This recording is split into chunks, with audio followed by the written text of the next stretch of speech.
बच्चों, स्वागत है आपका हमारे इसी YouTube चैनल यूपी फिजिक्स 11 में। हम लोगों ने पिछले वीडियो में देखा कि बहते हुए द्रव की सतहों के बीच एक आंतरिक घर्षण बल कार्य करता है जो द्रव के प्रवाह का विरोध करता है। यानी द्रव की जब सतहें एक दूसरे के सापेक्ष गति कर रही होती हैं तो ये आंतरिक घर्षण बल, जिसको कि हम श्यान बल कहते हैं, वो द्रव की गति का, द्रव के प्रवाह का विरोध करता है। तो द्रवों में ये श्यानता का गुण पाया जाता है और उसको हमने पिछले वीडियो में समझा। अब हम आगे बात करते हैं कि किस तरह से जब कोई छोटी गोलाकार वस्तु किसी तरल माध्यम यानी द्रव या गैस में गिरती है तो उसके गिरने का, उसकी गति का विरोध होता है। आइए समझते हैं और जानते हैं कि सीमांत वेग क्या होता है, टर्मिनल वेलोसिटी क्या होती है। परिभाषा तो याद कर लेंगे लेकिन उसको समझना जरूरी है। देखिए, हम यहां मान रहे हैं कि ये कोई द्रव है।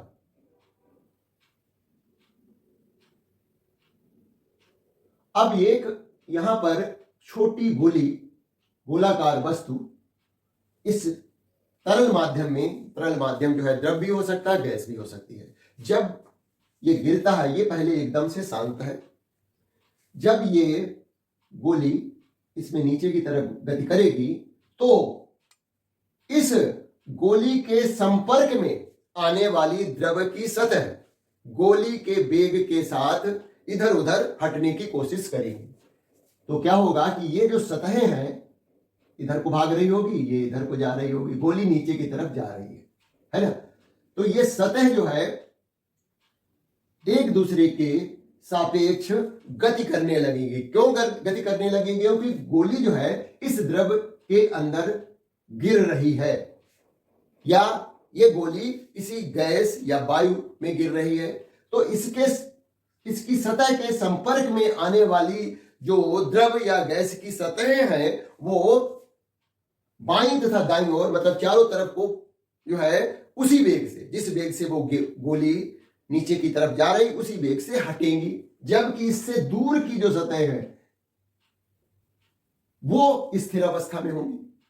भाई, जो गोली के संपर्क में जो सतहें होंगी द्रव की वो तो गति करेंगी, जबकि उससे दूर की सतह जो होंगी वो स्थिर अवस्था में होंगी।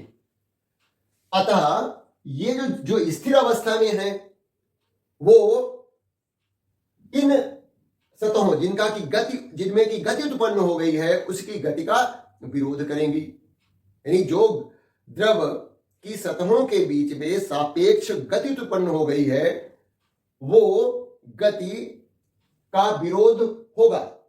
यानी सतहों के बीच एक घर्षण बल की जो बात हमने कही थी, जो कि श्यान बल लगेगा। भाई, ये सतहें इधर उधर भाग रही हैं, इसके संपर्क वाली, इसके पास वाली, जबकि दूर वाली सतह तो अभी भी स्थिर अवस्था में है, जिसके कारण इस गोली पर यदि हम यहां पर स्पर्श रेखा ऐसे खींच दें ऐसे,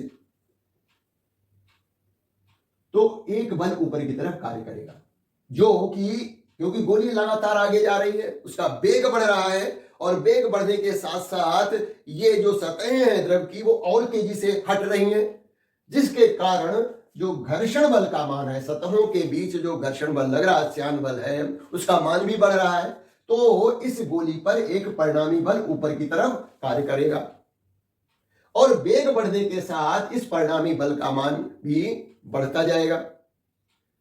और एक स्थिति ऐसी आएगी जब नीचे की तरफ, गोली पर नीचे की तरफ जो परिणामी बल लग रहा है उसका मान ऊपर की तरफ लगने वाले बल, जिसको कि हम श्यान बल कहते हैं, उसके बराबर हो जाएगा। हालांकि यहां पर श्यान बल के अलावा भी एक बल लगता है जिसको कि हम कहते हैं उत्प्लावन बल। आर्किमिडीज सिद्धांत में पढ़ा होगा कि जब कोई वस्तु किसी द्रव में डुबोई जाती है तो उस वस्तु पर उत्प्लावन बल कार्य करता है। और तो यहां भी दो बल लग रहे हैं ऊपर की ओर। एक तो श्यान बल लग रहा है। वो क्यों लग रहा है? क्योंकि द्रव की सतहों के बीच तरल पदार्थ जो है, गैस भी हो सकती है, तो उसके सतहों के बीच सापेक्षिक गति उत्पन्न हो गई है, जिसके कारण श्यान बल लग रहा है। इस श्यान बल का मान उस गिरने वाली वस्तु की गति के साथ बढ़ रहा है, जबकि उत्प्लावन बल जो लग रहा है वो नियत है, वो ऊपर की ओर लग रहा है, और श्यान बल भी ऊपर की ओर लग रहा है। भार जो है वस्तु का वो नीचे की तरफ लग रहा है, तो भार स्थिर है और उत्प्लावन बल भी स्थिर है। बढ़ क्या रहा है, परिवर्तित क्या हो रहा है, श्यान बल परिवर्तित हो रहा है। श्यान बल का मान गोली के वेग के साथ बढ़ रहा है। तो एक स्थिति ऐसी आती है जब नीचे की ओर जो परिणामी बल लग रहा है, जिसकी वजह से वस्तु नीचे की ओर जा रही है, वो और जो है उसका मान जो है शून्य हो जाता है। शून्य का मतलब जो ऊपर की तरफ जो बल लग रहे हैं वो बराबर हो जाते हैं नीचे की तरफ लगने वाले बल के। तो नीचे की तरफ बल क्या लग रहा है, भार लग रहा है, तो भार का मान जो है ऊपर की तरफ लगने वाले बलों, मतलब उत्प्लावन बल और श्यान बल के बराबर हो जाएगा। तो क्या होगा कि उस वस्तु पर लगने वाला परिणामी मान शून्य हो जाएगा, अर्थात वस्तु उस नियत वेग से जो उसने प्राप्त कर लिया है गिरते समय, उसी नियत वेग से आगे गिरने लगेगी। शुरू में क्या होगा, वस्तु का वेग बढ़ेगा, बढ़ने से क्या होगा, जो श्यान बल का मान है जो कि ऊपर की तरफ लग रहा है उसका मान बढ़ेगा, और ऊपर की तरफ क्या बल लग रहा है, उत्प्लावन बल लग रहा है जो कि नियत है। तो निश्चित रूप से एक ऐसी स्थिति आएगी जब ऊपर की ओर लगने वाले बलों का मान उसके भार के बराबर हो जाएगा, अर्थात उस वस्तु पर कुल बलों का परिणामी मान शून्य होगा। जब भी ये हो जाएगा, जिस वेग पर ऐसा हो जाएगा, तो अब क्योंकि वस्तु पर बल लग नहीं रहा है, परिणामी बल का मान शून्य हो गया। वस्तु पर बल तो लग रहे हैं लेकिन यानी परिणामी बल का मान शून्य हो गया है। जब वस्तु पर लगने वाले बलों का मान शून्य हो जाए तो वस्तु जिस वेग से चल रही है उसी वेग से चलती रहेगी। ये हमें मालूम है न्यूटन के नियम से, न्यूटन के पहले नियम से ये बात हमें मालूम है कि यदि वस्तु पर परिणामी बल यानी कोई बल न लग रहे हो, अर्थात कहें कि उस पर परिणामी बल का मान शून्य हो और वस्तु गतिमान है, तो उसी गति से, उसी वेग से, उसी दिशा में लगातार चलती रहेगी। तो सीमांत बल क्या है, किसी वस्तु द्वारा तरल माध्यम में गिरते समय प्राप्त किया गया वो अधिकतम नियत वेग है। तो इसको हमें यही समझना, जैसे वस्तु ये नीचे जा रही है तो ये जो सतहें हैं इधर उधर हट रही है, यानी सतहों के बीच सापेक्ष गति हो रही है, जिसके कारण जो है इसमें घर्षण बल उत्पन्न हो गया सतहों के बीच। इस घर्षण बल का परिणामी मान ऊपर की ओर लग रहा है, जिसको हम श्यान बल कह रहे हैं, और एक बल जो पहले से हमें मालूम है उत्प्लावन बल, वो भी ऊपर की तरफ लग रहा है, और भार नीचे की तरफ लग रहा है। तो ये तीन बल लग रहे हैं जब कोई वस्तु किसी तरल माध्यम में गति करती है। और तो ऊपर की तरफ लगने वाले बलों का परिणामी मान नीचे की तरफ लगने वाले अर्थात भार के बराबर हो जाएगा।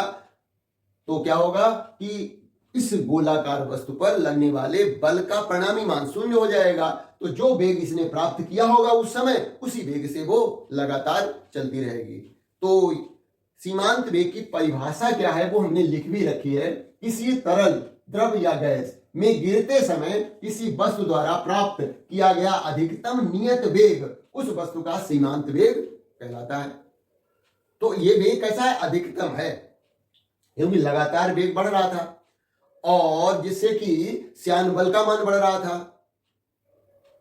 तो एक सिचुएशन ऐसी आई जब ऊपर की ओर लगने वाले बल जो कि श्यान बल और उत्प्लावन बल का मान भार जो कि नीचे की तरफ लग रहा है उसके बराबर हो गए, तो परिणामी मान, बलों का परिणामी मान शून्य हो गया।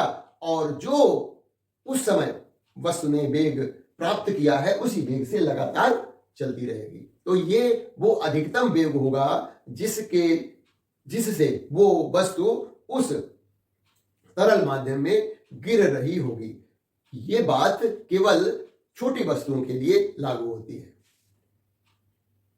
विशेष करके जो गोलाकार छोटी वस्तुएं हैं उन पर लागू होती, बड़ी वस्तुओं पे ये पूरी तरह से लागू नहीं हो पाती।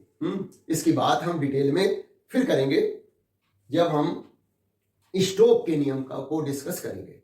ठीक है, तो सीमांत वेग के बाद का क्या होता है ये समझ में आ गया होगा। उसको नोट कर सकते हैं। अब हम बात करेंगे स्टोक्स का नियम। स्टोक्स का नियम से हमें यह पता लगता है कि किसी वस्तु पर जो कि इस तरल माध्यम से होकर के गुजर रही है, गिर रही है, तो उस पर कितना बल लगता है, और ये बल किन बातों पर निर्भर करता है, किन कारकों पर निर्भर करता है। तो हमें स्टोक्स ने बताया कि किसी तरल माध्यम, वो द्रव्य या गैस कुछ भी हो सकता है, उससे जब कोई वस्तु गति करती है तो उस पर कितना श्यान बल, विस्कस फोर्स लगता है, और वो उसका मान होता है F बराबर होता है 6 पाई ईटा आर वी टी। वीटी क्या है? टर्मिनल वेलोसिटी है। आर क्या है? उस गोलाकार वस्तु की त्रिज्या है, और ईटा जो है वो श्यानता गुणांक है। तो हमने यहां लिख रखा है, स्टोक्स ने यह सिद्ध किया कि आर त्रिज्या की एक सूक्ष्म गोली, देखिए यहां पर सूक्ष्म गोली की बात कही गई है, सूक्ष्म गोली किसी श्यान माध्यम, द्रव या गैस में सीमांत वेग से गति करे तो इसकी गति का विरोध करने के लिए माध्यम द्वारा आरोपित श्यान बल, माध्यम, द्रव या गैस द्वारा आरोपित श्यान बल का मान जो होता है F बराबर होता है 6 पाई ईटा आर वी टी। तो यहां पर ईटा जो है माध्यम का श्यानता गुणांक है, आर जो है गोली की त्रिज्या है, और बीटी जो है गोली का सीमांत वेग है। इस संबंध को स्टोक का नियम कहते हैं। इसी संबंध को स्टोक का नियम कहते हैं। तो हमें स्टोक का नियम परीक्षा में आता है तो हम इतना वहां पर लिख देंगे। अब सीमांत जो वेग है वीटी, ये और देखा जाए जो विस्कस फोर्स है, श्यान बल है, उसमें देखा जाए ये संबंध है। तो श्यान बल किस पर निर्भर कर रहा है? एक तो श्यानता गुणांक पर निर्भर कर रहा है, गोली की त्रिज्या पर निर्भर कर रहा है, और टर्मिनल वेलोसिटी जिसको हम सीमांत वेग कहते हैं उस पर निर्भर करता है। स्टोक का ये फार्मूला कैसे आया, इसको हम विमीय विधि से निकालते हैं। तो आइए स्टोक के नियम की उपपत्ति लिखते हैं।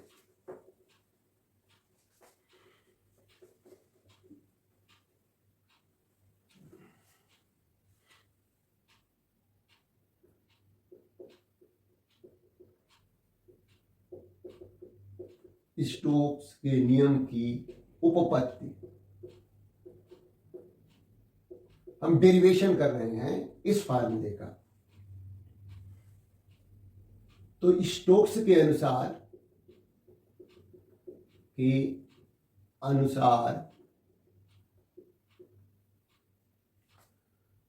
किसी सूक्ष्म गोलाकार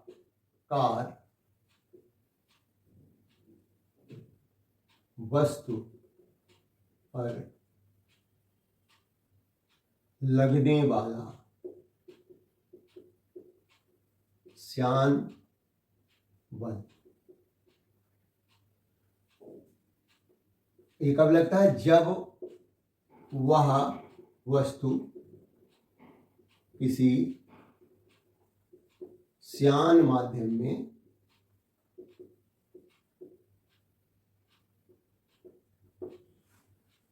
सीमांत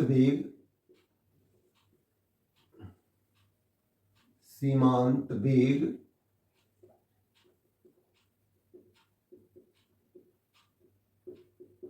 से गति करती है।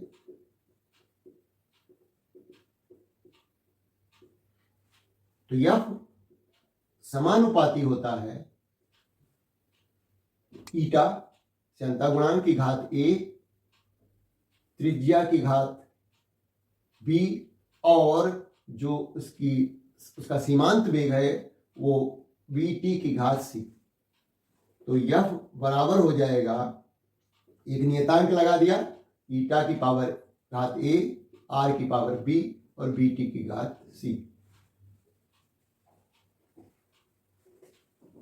अब हम क्या करते हैं, दोनों तरफ बाईं तथा दाईं ओर जो राशियां आ रही हैं उनकी बीमाएं लिखते हैं।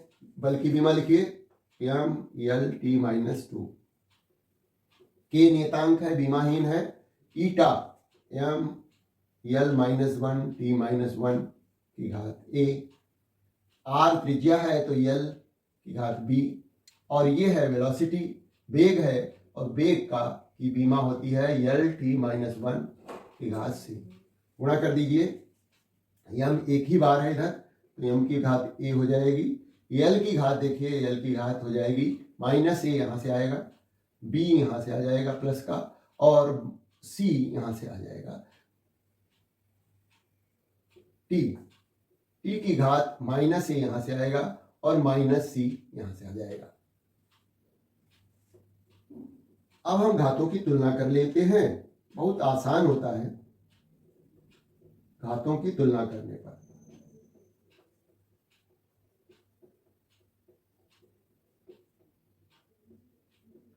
तो देखिए a बराबर हो गया 1 के, l का l से तुलना करें तो -a plus b plus c बराबर हो गया 1 के, और तीसरा जो है वो है -a माइनस c बराबर है -2। ये अब a का मान यहां पर रख दीजिए, तो a का मान जब रखा तो -1 माइनस c बराबर है -2 के, एक को उधर ले जाओ तो -c बराबर हो गया -2 प्लस 1 के, तो c बराबर है -1 के, तो c बराबर 1। तो a का मान आ गया, c का मान आ गया। अब b का मान इससे पता करेंगे, तो a है तो a का मान -1 हो गया, प्लस b का मान तो पता ही करना है, c का मान हमारा +1 है बराबर 1, तो -1 प्लस 1 ये भी कट गया, तो b बराबर भी 1 आ गया। तो इस तरह से जो हमारी समीकरण 1 है उसमें इन घातों का मान रख दें तो बल का मान प्राप्त हो जाता है। तो समीकरण 1 में a, b तथा c का मान रखने पर तो यह बराबर हो जाएगा k ईटा की घात 1, r की घात 1 और bt की घात 1। तो सबकी घात 1 है तो एक घात लगाने की जरूरत नहीं। हाँ, यहां पर k जो नियतांक है इसका मान स्टोक ने प्रयोगों द्वारा प्राप्त किया, तो प्रयोगों द्वारा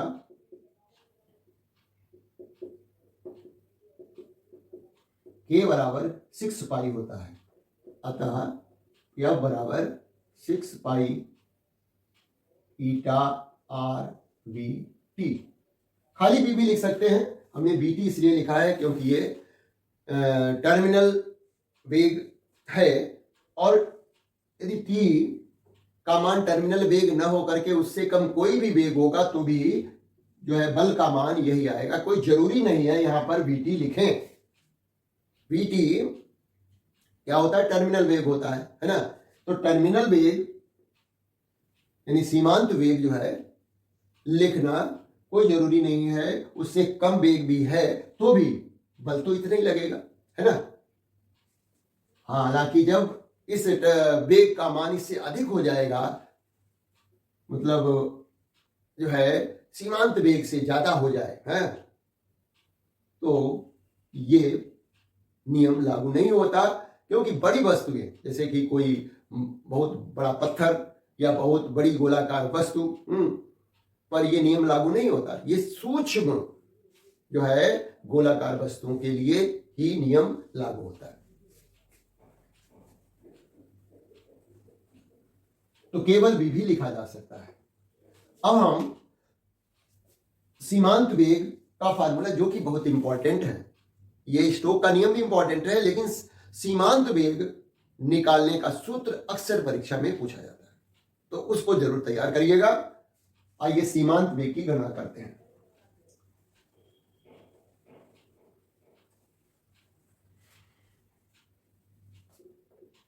परिभाषा हम लिख चुके हैं, सीमांत वेग की गणना।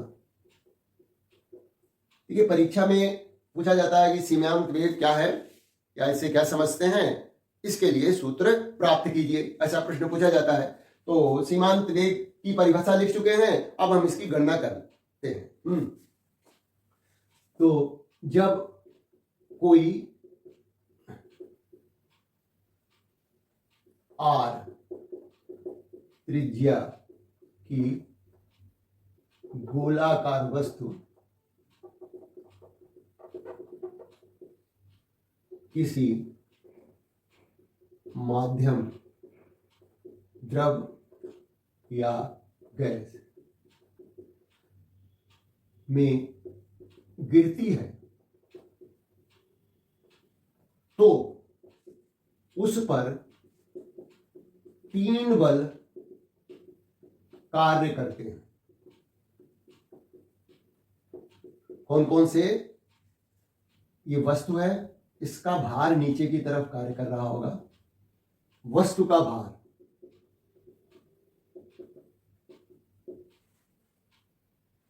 W बराबर हो जाएगा द्रव्यमान गुणा गुरुत्वीय त्वरण, है ना। मैं समझा के लिख रहा हूं, आप तो परीक्षा में डायरेक्ट लिख सकते हैं। और द्रव्यमान क्या होता है? आयतन गुणा घनत्व, आयतन गुणा घनत्व गुणा, इसको हमने जी लिख दिया, गुरुत्वीय त्वरण को। आयतन, क्योंकि वस्तु गोलाकार है इसलिए गोले का आयतन 4/3 पाई r क्यूब, ये इसकी त्रिज्या r है, ये गोले का आयतन हो गया, गुणा घनत्व। इसका घनत्व हम ले रहे हैं, वस्तु है, इसका रो ले रहे हैं, इंटू जी। ये W का मान हो गया, और ये किस तरफ की लग रहा है? नीचे की ओर लग रहा है।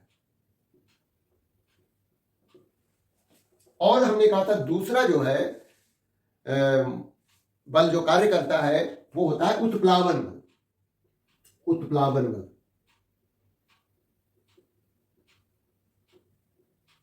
इसको U से प्रदर्शित करते हैं, वो होता है वस्तु द्वारा हटाए गए द्रव का आयतन। तो निश्चित रूप से वस्तु अपने आयतन के बराबर ही द्रव या उस तरल पदार्थ को हटाएगी। वस्तु कितना आयतन हटाएगी? जितना कि उस वस्तु का आयतन होगा, यानी जो जिस द्रव में, जिस तरल में वो गिर रही है, तो उस इतने तरल को हटाएगी, अपने आयतन के बराबर तरल को हटाएगी। तो इसका मतलब यहां पर भी हम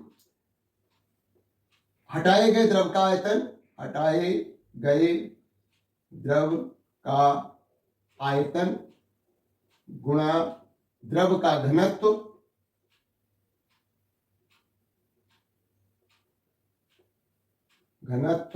गुणा गुरुत्वीय त्वरण, यह है उत्प्लावन बल का मान। हटाए गए द्रव का आयतन कितना होगा? गोले के आयतन के बराबर। यहां पर हम द्रव का घनत्व ले रहे हैं सिग्मा गुणा जी। यहां पर भी नोट कर सकते हैं कि ये क्या है? रो जो है वो वस्तु का घनत्व है, और यहां पर सिग्मा जो है ये क्या है? द्रव का घनत्व है। और ये बल किधर लगेगा? ये ऊपर की ओर लगेगा।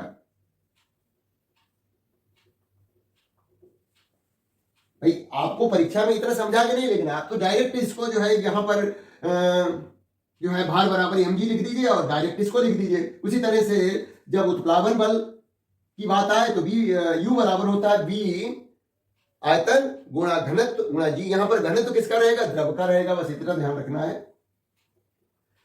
और तीसरा जो बल लग रहा है पहला बल ये हुआ, दूसरा बल ये हुआ, तीसरा होता है श्यान बल,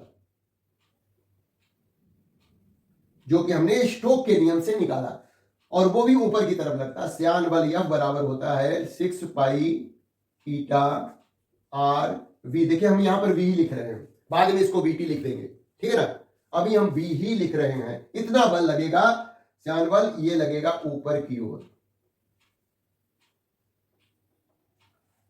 अब हमें क्या लिखना है कि इन दोनों बलों जो ऊपर की तरफ बल लग रहे हैं, कौन कौन से बल लग रहे हैं, देखिए चित्र में हम यहां पर दिखा रहे हैं। ये देखिए उत्प्लावन बल लग रहा है और श्यान बल लग रहा है। इसका मान नियत है और भार का मान भी नियत है। ये नियत है, ये भी नियत है। इसका मान, श्यान बल का मान बढ़ रहा है वेग के बढ़ने के साथ साथ।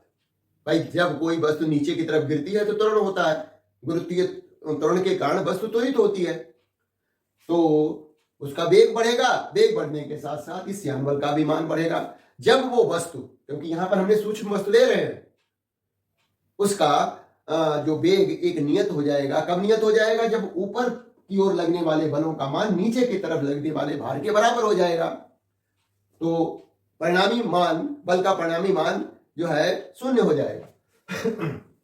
यही बात लिखनी है हमें।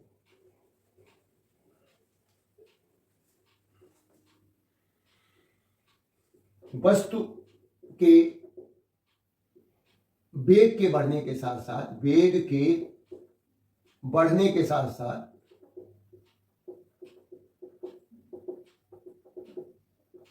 श्यान बल का मान बढ़ता है और एक स्थिति ऐसी आती है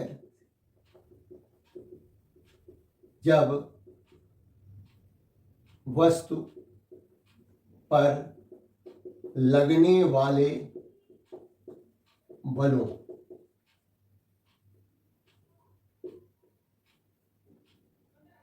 बलों का परिणामी मान शून्य हो जाता है।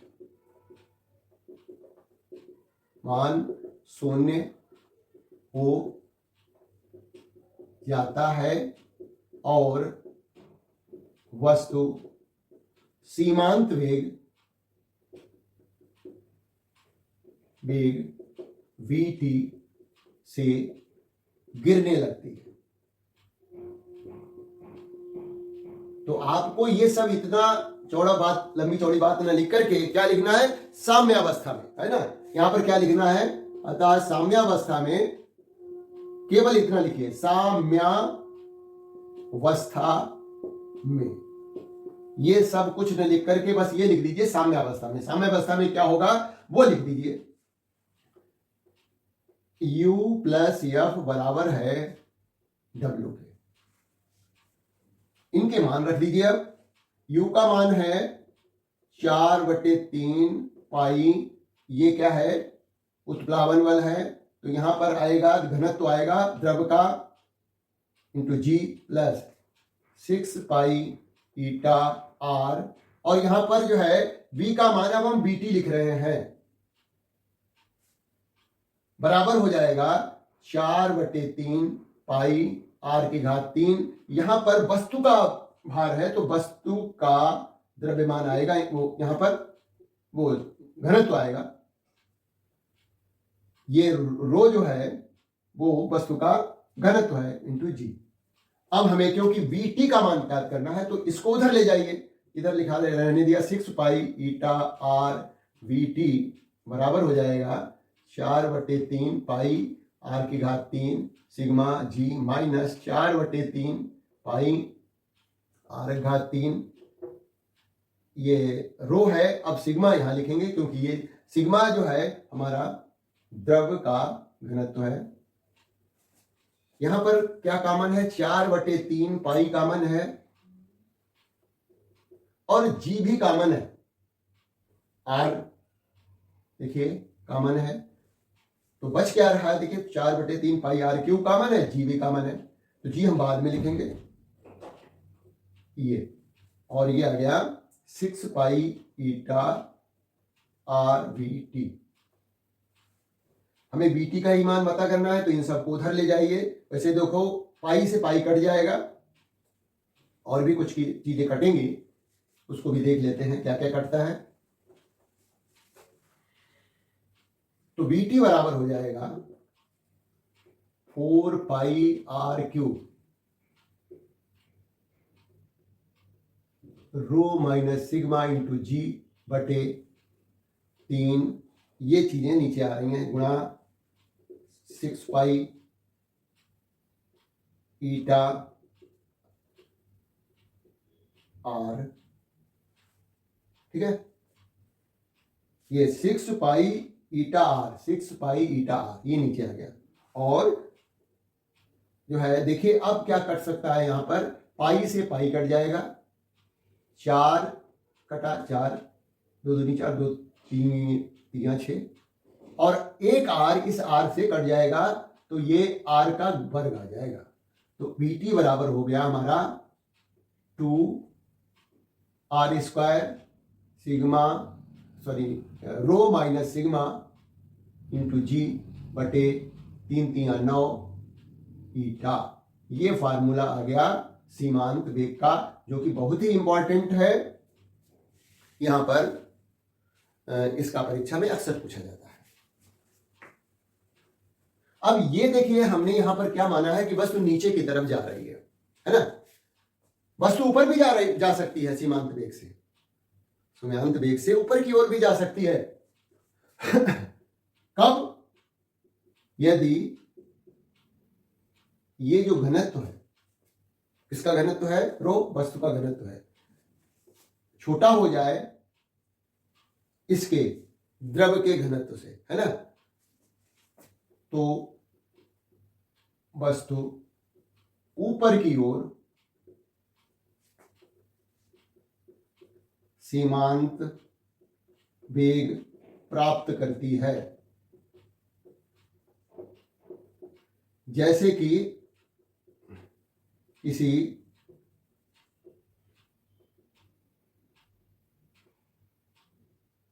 टैंक, पानी के टैंक, पानी के टैंक में बुलबुलों का ऊपर उठना। तो यहां पर क्या, बुलबुले के अंदर भरी है हवा, वायु, और वो चल कहां रहा है? जल में चल रहा है। तो जल का घनत्व जो है, जिस माध्यम में वो बुलबुला चल रहा है, उसका घनत्व क्या हो गया है? अधिक हो गया है। ये सिचुएशन हो गई, इसका मान अधिक हो गया है, और बुलबुले के अंदर भरी हुई गैस, वायु, उसका घनत्व कम हो गया। तो जब बुलबुला टैंक की तलहटी से उठा, तो वो नीचे की तरफ नहीं गया, ऊपर की तरफ गया, और उसने सीमांत वेग को प्राप्त कर सकता है ऊपर की तरफ जाते हुए। उसमें ये स्थिति है, जो बुलबुला यानी वस्तु है उसका घनत्व कम है बाहर के माध्यम के। बाहर का माध्यम क्या है? जल है। तो बुलबुले के अंदर भरी वायु का घनत्व तो बाहर के माध्यम यानी जल के घनत्व से कम होने के कारण बुलबुला ऊपर की तरफ उठता है। अब हम बात करते हैं द्रवों के अविरत प्रवाह का समीकरण। मैंने यहां पर नोट कर रखा है द्रवों के अविरत प्रवाह का समीकरण, equation of continuous flow of liquid. इसको इक्वेशन ऑफ कंटिन्यूटी भी बोलते हैं। क्या होता है? कोई आदर्श द्रव किसी असमान अनुप्रस्थ परिच्छेद वाली नली से धारा रेखी प्रवाह में बह रहा हो, तो नली के प्रत्येक स्थान पर अनुप्रस्थ परिच्छेद के क्षेत्रफल तथा द्रव के वेग का गुणनफल नियत रहता है। आइए इसको समझते हैं और ये फार्मूला निकालते हैं। मान लिया कोई ये नली है, देखिए ये नोट कर रखा है मैंने, इसको नोट करना है आपको। इक्वेशन ऑफ कंटिन्यूटी, यदि कोई आदर्श द्रव किसी असमान अनुप्रस्थ परिच्छेद वाली नली से धारा रेखी प्रवाह में बह रहा है। एक मैंने नली ली, ये नली है, और इसमें ये जो परिच्छेद है, मान लिया यक्स वाई नली है,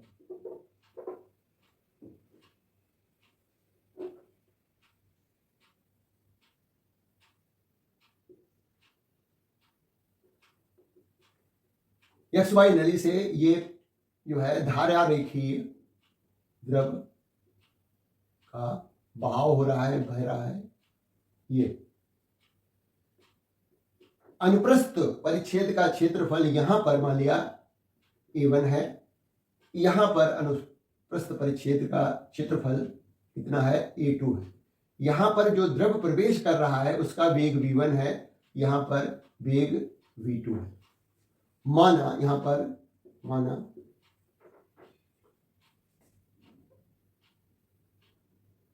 नली XY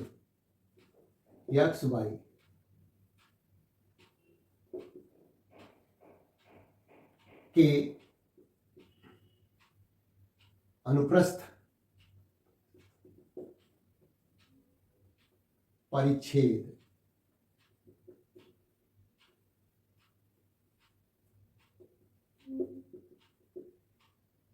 के क्षेत्रफल क्रमशः A1 तथा A2 है। द्रव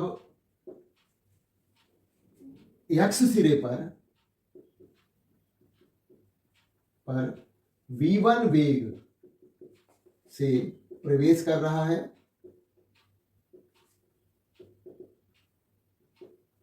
तथा सिरे Y से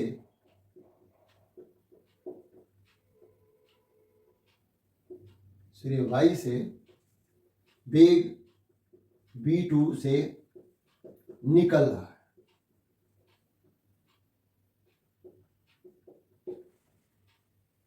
तो वेग V1 है, मतलब V1 मीटर पर सेकंड कह सकते हैं। तो एक सेकंड में जो है द्रव कितनी दूरी तय करेगा, V1 दूरी तय करेगा घुसते समय। उसी तरह से निकलते समय भी एक सेकंड में वो V2 दूरी तय करेगा। तो हम यहां पर एक सेकंड में निकालेंगे कि एक सेकंड में X सिरे से कितना द्रव प्रवेश कर रहा है ना। आयतन निकाल सकते हैं और उसके बाद द्रव्यमान निकालेंगे। तो माना द्रव का घनत्व जो है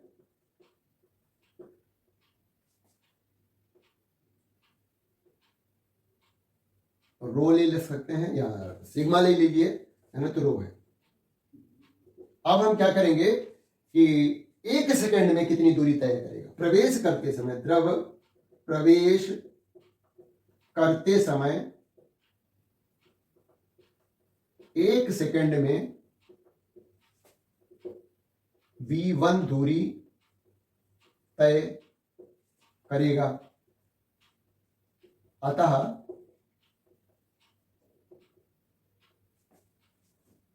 नली के X सिरे से एक सेकंड में प्रवेश करने वाले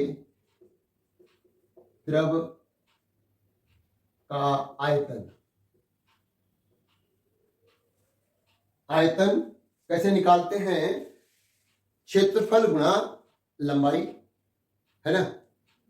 आयतन क्या होता है, क्षेत्रफल गुणा लंबाई। कितनी लंबाई का जल है, V1 लंबाई का जल है ना।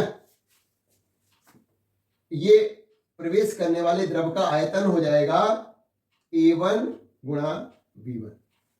भाई ये क्या है, क्षेत्रफल है, अनुप्रस्थ काट का क्षेत्रफल है, और V1 उसका वेग है। तो एक सेकंड में मान लिया यहां से यहां आ रहा, तो ये हो गई V1 लंबाई हो गई, और ये हमारा उसका अनुप्रस्थ काट का क्षेत्रफल हो गया। तो इतना द्रव, इतने आयतन का द्रव प्रवेश करेगा। अब यदि हम इसको घनत्व से, द्रव के घनत्व से गुणा कर दें तो हमें जो है द्रव का, प्रवेश करने वाले द्रव का द्रव्यमान पता लग जाएगा।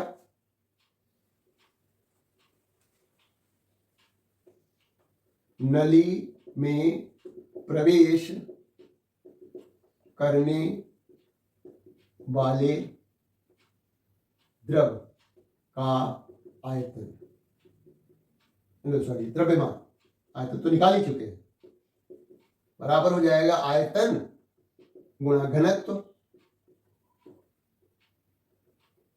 द्रव्यमान आयतन इतना है A1 V1 और घनत्व हमने रो लिया है। इसी प्रकार हम निकाल सकते हैं कि सिरे Y से निकलने वाले द्रव का द्रव्यमान, इसी प्रकार सिरे Y से निकलने वाले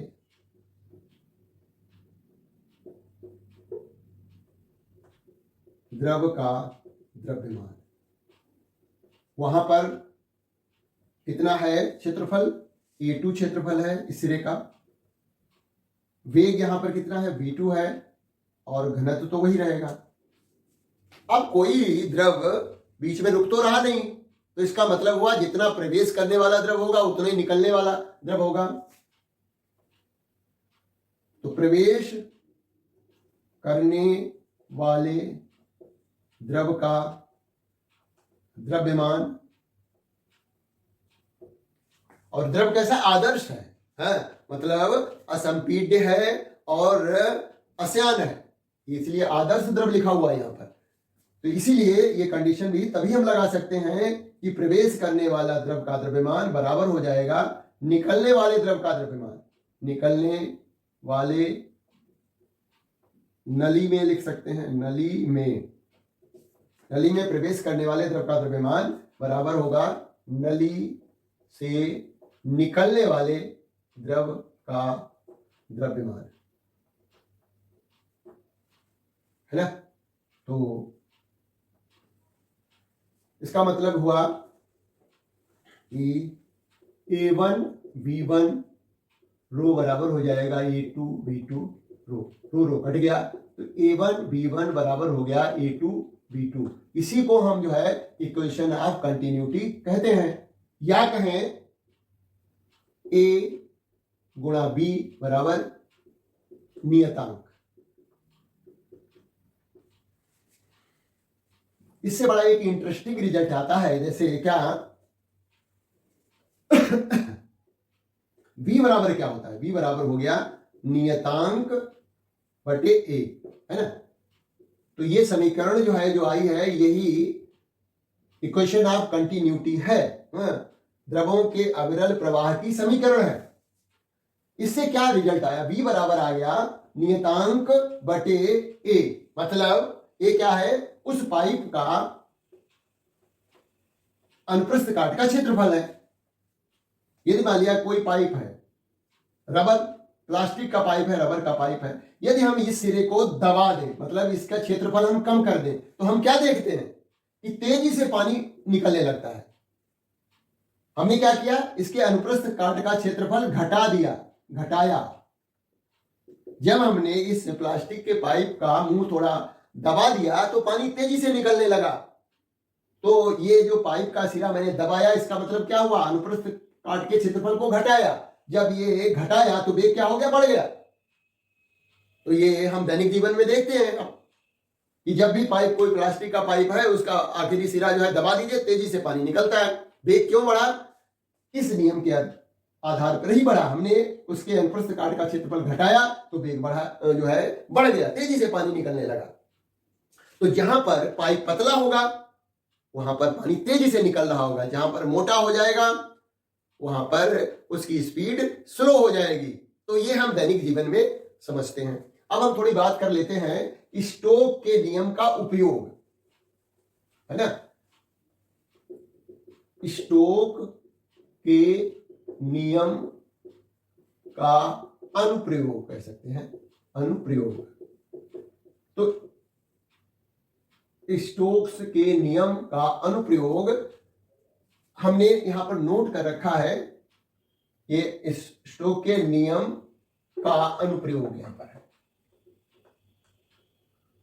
दोबारा हम नहीं इसको लिख रहे हैं, यहां से देख सकते हैं। नंबर 1, इस नियम का उपयोग मिलिकन के प्रयोग में इलेक्ट्रॉनिक आवेश ज्ञात करने में किया जाता है।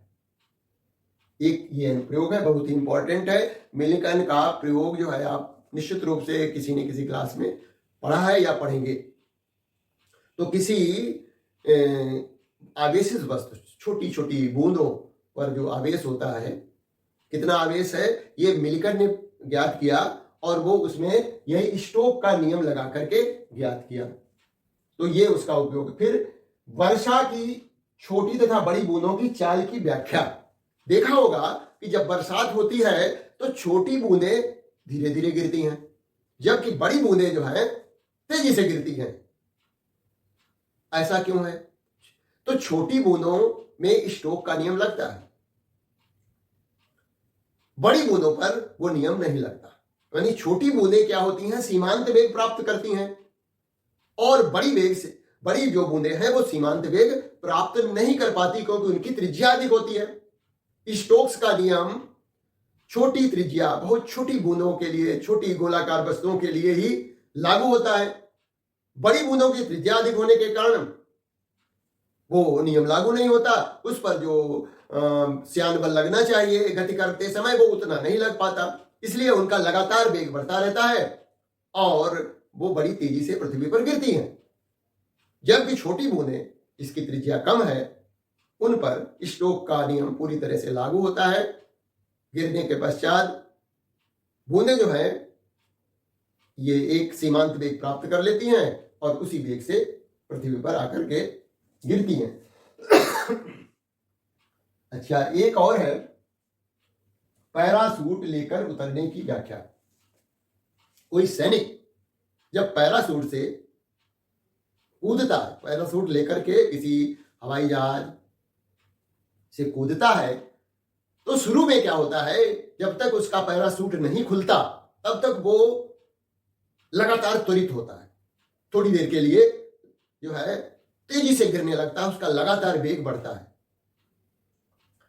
जब पैराशूट खुल जाता है तो उसका आयतन काफी अधिक बढ़ जाता है।